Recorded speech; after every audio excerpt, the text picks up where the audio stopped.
नमस्ते एवरीवन, मैं राजवीर सिंह एक बार फिर से आप सभी का आज के वीडियो लेक्चर में स्वागत करता हूं। आज का हमारा टॉपिक रहेगा modal auxiliaries. As you know, auxiliaries are of two types. जैसा कि आप जानते हैं कि ऑक्सिलरीज वर्ब दो तरह की होती है। ऑक्सिलरी मीन असिस्टिंग और हेल्पिंग। ऑक्सिलरी का अर्थ हो गया सहायक। तो फर्स्ट होती है प्राइमरी या प्राथमिक ऑक्सिलरी सहायक क्रियाएं। इनको हम सिंपल लैंग्वेज में हेल्पिंग वर्ब्स भी कह देते हैं। These are used to form tenses, negative and interrogative sentences. इनको हम टेंस में नेगेटिव और इंटरोगेटिव सेंटेंसेस बनाने के लिए काम लेते हैं। There are 11 primary auxiliaries. तो ये प्राथमिक सहायक क्रियाओं की संख्या 11 होती है। But our today's topic is secondary और मॉडल ऑक्सिलरीज। प्राइमरी ऑक्सिलरी का स्टडी हम बाद में करेंगे। आज हम पढ़ने जा रहे हैं मॉडल ऑक्सिलरीज, जिनको हम द्वितीयक सहायक क्रियाएं या सेकेंडरी ऑक्सिलरीज भी कहा जाता है। These are 13 in number. ये संख्या में 13 होती है। इनको हम इस तरह से डिफाइन कर सकते हैं। Mood showing words are modals. मनोभाव दर्शाने वाले जो शब्द होते हैं वो मॉडल होते हैं। These indicate our moods or notions. The auxiliaries that indicate mood allow speakers to express possibility, ability, obligation, necessity, permission, etc. तो इस तरह से ये विभिन्न भावों को दर्शाने वाले अनुमति का भाव, संभावना का भाव, रिक्वेस्ट का भाव, ये मॉडल्स कहलाती है। अब हम इनका देखेंगे कि इनका फंक्शन क्या है, फीचर्स क्या है। This topic is equally important for all the learners, whether he is a school going student or he is aspiring for any competition। चाहे ये स्कूल लेवल का कोई विद्यार्थी हो या कोई कॉम्पिटिटिव एग्जाम की तैयारी करने वाला, ये टॉपिक लगभग सभी सिलेबस में कवर किया जाता है। तो अब हम पढ़ते हैं मॉडल ऑक्सिलरीज के फंक्शंस क्या है, उनकी फीचर्स क्या है। पहले देखते हैं कि फंक्शंस मतलब मॉडल के कार्य क्या है। आप देख पा रहे हैं कि मॉडल दी सब मूड, पहली बात होता है कि मूड बताती है। ये परमिशन का भाव, ऑब्लिगेशन का, कमांड, रिक्वेस्ट एटसेट्रा, ये मूड कहलाते हैं। अगला है these are used to form negative and interrogative sentences. तो मॉडल भी एचवी की तरह, जिस तरह से हेल्पिंग वर्ब से हमें नेगेटिव या इंटरोगेटिव सेंटेंसेस बना देते हैं, तो ठीक उसी वे में मॉडल भी नकारात्मक या प्रश्नवाचक वाक्य बनाने के काम आते हैं। थर्ड बात, modal auxiliaries are used to form future tense.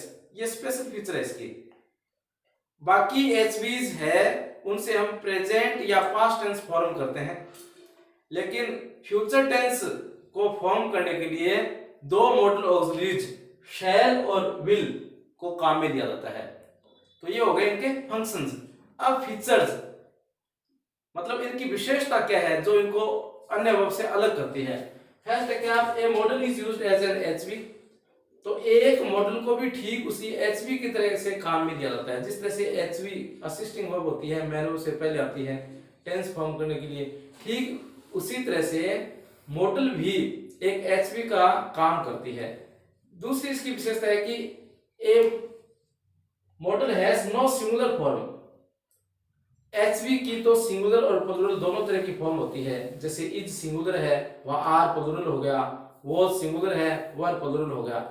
लेकिन model is equally used with singular और प्लूरल नंबर। तो ये सिंगुलर या प्लूरल, इससे कोई फर्क नहीं पड़ता। इसमें हम एस या एस नहीं जोड़ते। सिंगुलर का मीन्स या कैन का कैंस नहीं कर सकते, कुड का कुड्स नहीं कर सकते। तो ये इसकी कोई एस या एस या सिंगुलर फॉर्म नहीं होती। Third, a modal has no present participle form और आईएनजी फॉर्म। तो मॉडल का कोई आईएनजी फॉर्म नहीं होता। जिस तरह से मेन वर्ब या प्रिंसिपल वर्ब में हम आईएनजी फॉर्म जोड़ते हैं, प्ले का प्लेइंग बना सकते हैं, गो का गोइंग कर देते हैं। लेकिन मॉडल का कैन का कैनिंग, मस्ट का मस्टिंग, इस तरह से आईएनजी फॉर्म इनका नहीं होता। नेक्स्ट है a modal has no infinitive form. Modal का कोई भी इन्फिनेटिव रूप नहीं होता। इन्फिनेटिव का मतलब इनसे पहले हम टू का यूज नहीं कर सकते। मॉडल से पहले कह रहा हूं मैं, जैसे आप टू कैन नहीं कह सकते, जैसे टू गो कह सकते हैं, टू हैव कह सकते हैं, हम टू बी कह सकते हैं। तो अन्य एचवी या एमवी तो टू को पहले ले लेती है, लेकिन मॉडल से जस्ट पहले हम टू का यूज नहीं करते। तो इन्फिनिटिव का मतलब होगा टू और फर्स्ट फॉर्म। नेक्स्ट है a modal auxiliary isn't controlled by gender and number, कि एक मॉडल ऑक्सिलरी वो जेंडर या नंबर से नियंत्रित नहीं होती। कहने का आशय है कि gender male female number singular और प्लूरल डजंट मैटर, इससे कोई फर्क नहीं पड़ता। जैसे प्लूरल है तो भी आप कैन का यूज करते हैं, तो सिंगुलर के साथ भी कैन का यूज करते हैं। शी के साथ भी आपका यदि मस्ट आता है तो ही के साथ भी मस्ट आ सकता है। जबकि एच भी इनसे नंबर से प्रभावित होती है। प्लूरल है तो आप इस का यूज नहीं कर सकते, सिंगुलर है तो आर का यूज नहीं कर सकते। तो मॉडल पे जेंडर का या नंबर का भी कोई असर नहीं होता। तो इस तरह से ये तो इसके फंक्शन और फीचर्स।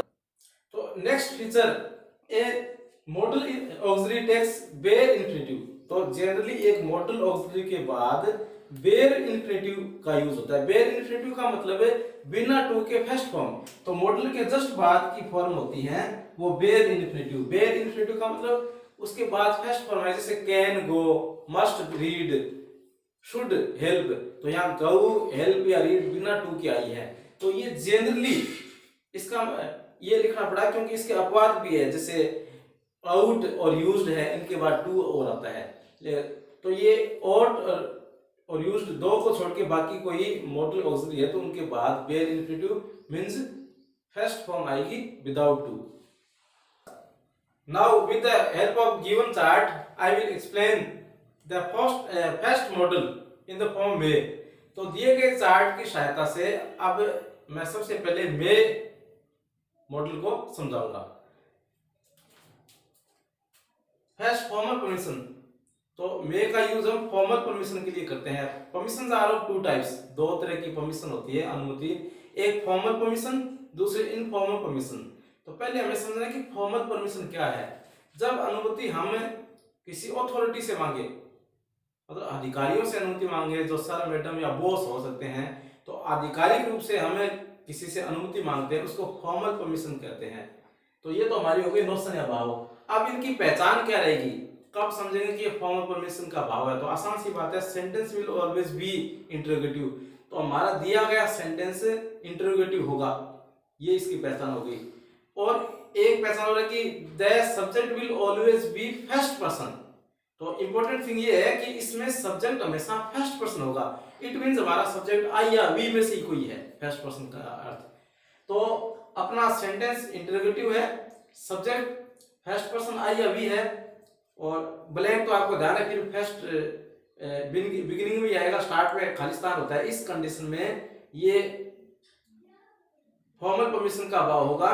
और हमारे पास पहचान के वर्ड सर मैडम या बॉस, इस तरह के वर्ड आने जरूरी है। तो हम केवल और केवल मे का यूज करेंगे फॉर्मल परमिशन के भाव में। Look at the example, I sit here sir.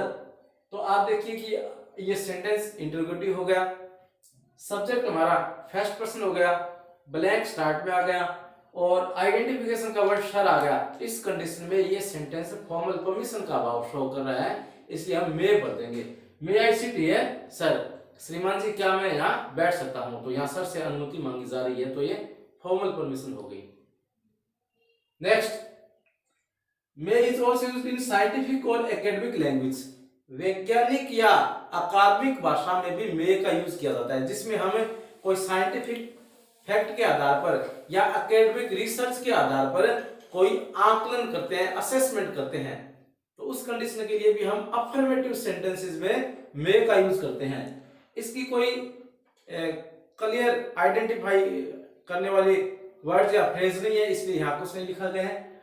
जैसे द फ्लावर्स हैव 5 और 6 पेटल्स, कि फूलों के 5 या 6 पंखुड़ियां हो सकती है। इसका मतलब ये साइंटिफिक या बोटेनिकल रिसर्च की बात है, तभी पता चला कि कितनी पंखुड़ियां हो सकती है।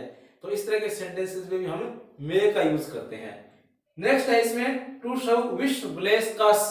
यदि हमारा सेंटेंस मनोकामना का, आशीर्वाद का या अभिशाप का भाव दर्शाता है, विश इच्छा या कामना, कास अभिशाप और ब्लेस आशीर्वाद, इस तरह का भाव दर्शाता है, तो डेफिनेटली हमें इसमें मे का यूज करते हैं। इसके हमारे पास बहुत अच्छी आइडेंटिफिकेशन है। हमारा सेंटेंस हमेशा एक्सक्लेमेटरी होगा। तो विश ब्लेस या का शो करने वाला सेंटेंस हमारा एक्सक्लेमेटरी या विश्वबोधक होगा।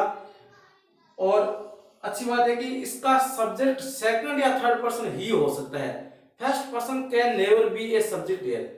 तो विश ब्लेस या कर्ष का भाव शो करने के लिए हमारा subject second person means you या third person he she it they या कोई नाम हो सकता है। यहाँ इस नोशन में कभी भी फर्स्ट पर्सन आई या बी नहीं आएगी।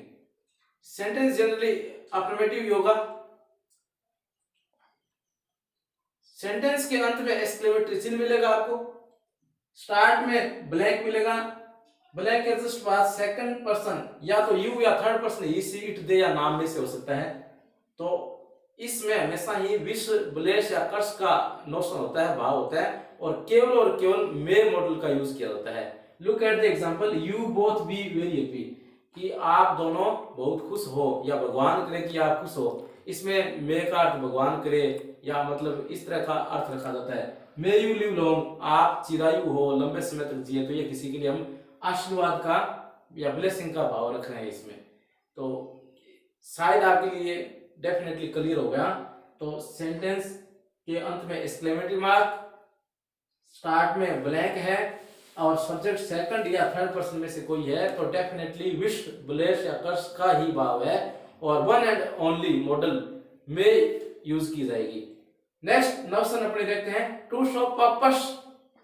पर्पस मीन उद्देश्य, उद्देश्य दर्शाने के लिए, ऑब्जेक्टिव दर्शाने के लिए हम कुछ भी करते हैं उसका ऑब्जेक्टिव क्या है, उद्देश्य क्या है, तो उस उद्देश्य को शो करने के लिए प्रेजेंट टेंस में हम मॉडल में का यूज करते हैं।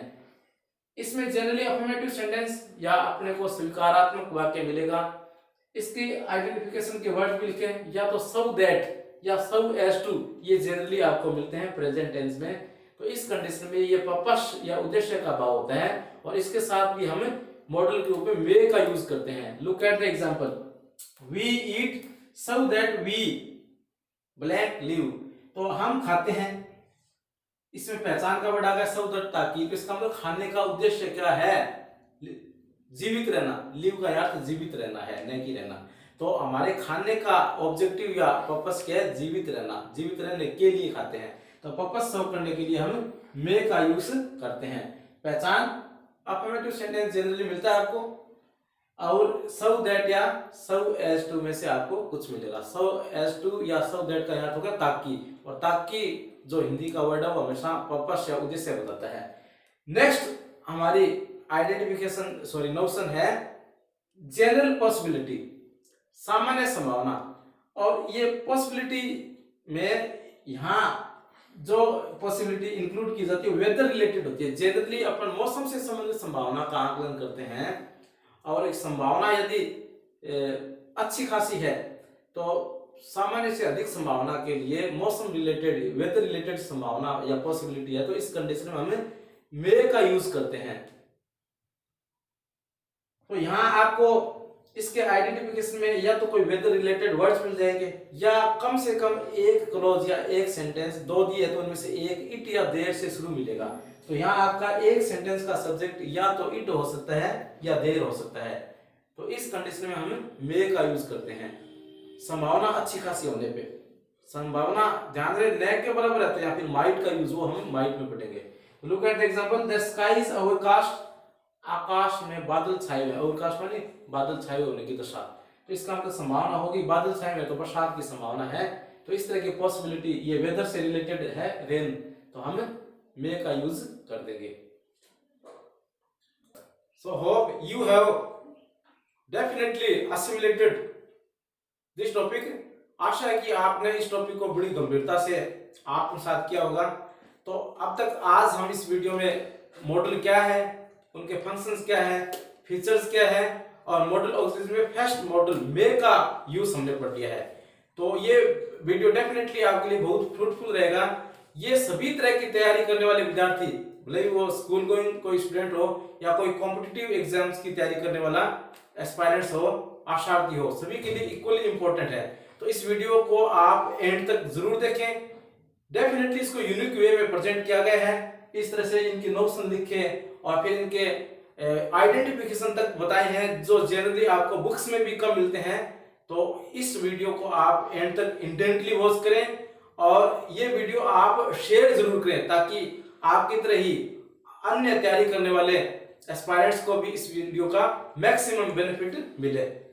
तो आप इस वीडियो को शेयर करेंगे, यदि पसंद आए तो इसको लाइक भी करें, और यदि चैनल के लिए अभी तक नए हैं तो इसको सब्सक्राइब करना भी न भूलें, और नोटिफिकेशन प्राप्त करने के लिए बेल आइकन को भी दबाएं। मिलते हैं अगले वीडियो में। Thanks a lot.